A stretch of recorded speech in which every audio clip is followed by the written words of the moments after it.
को अपलोड करके उनको डिलीट कर दिया होगा क्योंकि उनपे सही व्यूज नहीं आ रहे और आपको लग रहा होगा कि कहीं ना कहीं आपके शॉर्ट में ही कमी है, लेकिन ऐसा नहीं है। आप शॉर्ट्स को गलत वे में अपलोड कर रहे हो, इसलिए उसे सही रीच नहीं मिल रही है, जिसकी वजह से आपको व्यूज नहीं आ रहे हैं। शॉर्ट्स को अपलोड करने का सही तरीका क्या होता है? शॉर्ट्स को डेस्कटॉप से अपलोड करना चाहिए या फिर फोन से, गूगल से अपलोड करना चाहिए या यूट्यूब के ऐप से, टाइटल में क्या लिखना चाहिए, डिस्क्रिप्शन लिखना चाहिए या नहीं, नॉन कॉपीराइट म्यूजिक का कैसे पता लगाए, एसेट्रा एसेट्रा। आज की वीडियो में आपको हर एक क्वेश्चन का आंसर मिलने वाला है, इसलिए इस वीडियो को पूरा जरूर देखना। इस वीडियो को देखने के बाद आप लोगों को शॉर्ट्स का एसईओ अच्छे से समझ आ जाएगा और आप लोग भी मेरी तरह अपनी तीसरे शॉर्ट पे ही वायरल हो जाओगे। तो बिना किसी देरी के शुरू करते हैं। ओके, तो सबसे पहला क्वेश्चन तो यही होता है कि शॉर्ट्स को अपलोड कहाँ से करना है। नॉर्मली हमारे पास शॉर्ट्स को अपलोड करने के 3 तरीके होते हैं, यूट्यूब ऐप, क्रोम ब्राउजर और यूट्यूब स्टूडियो।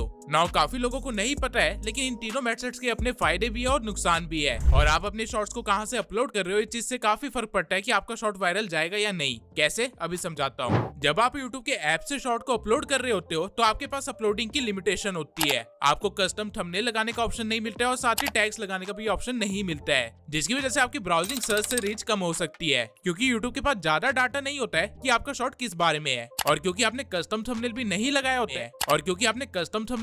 लगाया होता है तो ऑब्वियसली उस पे क्लिक्स भी कम होते हैं, यानी कि आप अपने पोटेंशियल व्यूअर्स को लूज कर देते हो। अब आपको लग रहा होगा कि YouTube ऐप में लिमिटेशन है, तो क्रोम ब्राउजर खोल के उसमें डेस्कटॉप मोड में जाके YouTube में लॉगिन करके तब शॉर्ट को अपलोड कर देते हैं। लेकिन रुकिए, यहाँ पे भी एक कमी है। अगर आप डेस्कटॉप मोड में जाके शॉर्ट को अपलोड करते हैं तो आपको टैग्स और डिस्क्रिप्शन और कस्टम थंबनेल का ऑप्शन तो मिल जाएगा, लेकिन आप लोगों को शॉर्ट्स के स्पेसिफिक टूल्स नहीं मिलेंगे, जो कि है सॉन्ग्स, फिल्टर्स या टेक्स्ट। यानी कि आप अपने शॉर्ट में ट्रेंडिंग सॉन्ग्स नहीं लगा पाएंगे, जिसकी वजह से आपको जो रीच और व्यूज मिल सकते थे वो आपको नहीं मिलेंगे। और YouTube स्टूडियो के साथ भी सेम सिनेरियो है। यहाँ पे भी आपको डिस्क्रिप्शन टैग्स वगैरह तो मिल जाएंगे, लेकिन अगेन आपको यहाँ पे सॉन्ग्स नहीं मिलेंगे ऐड करने के लिए। तो अब क्वेश्चन आता है कि बेस्ट ऑप्शन क्या है फिर? अगर मैं आप लोगों को एक ऑनेस्ट आंसर दूं तो इनमें से कोई भी ऑप्शन बेस्ट नहीं है, क्योंकि हर एक तरीके की लिमिटेशन है, इसलिए आपको मिक्स्ड अप्रोच के साथ आगे बढ़ना होगा। अब जो लोग फोन से कंटेंट बनाते हैं उनके लिए चीज सिंपल है, उनको सिर्फ यूट्यूब ऐप की जरूरत पड़ेगी। वहीं जिन लोगों को डेस्कटॉप से अपलोड करने की आदत है उनको मैं सजेस्ट करूंगा कि अपलोड आप फोन से कीजिए और बाकी का काम आप लैपटॉप या पीसी में कर लीजिए।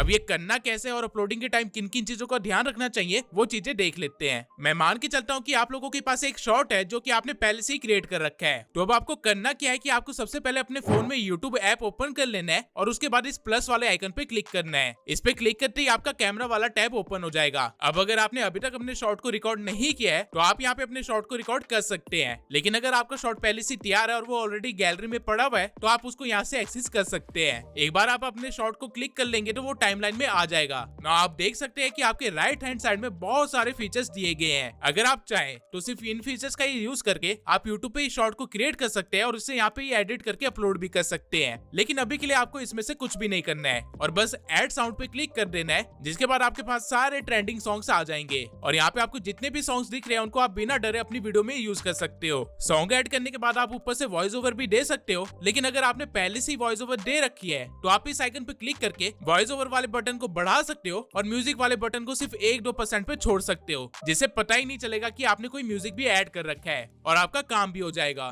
नाउ आपके पास कुछ ऑप्शंस आएंगे जो कि आपको फिल करने हैं वीडियो की अपलोडिंग के लिए, जिसमें से सबसे पहला ऑप्शन है शॉर्ट्स का कैप्शन या कह लीजिए टाइटल। तो आप अपने शॉर्ट को क्या टाइटल देना चाहते हैं वो आप यहाँ पे लिख सकते हैं। अब किसी भी शॉर्ट को सही टाइटल कैसे देते हैं वो हम आगे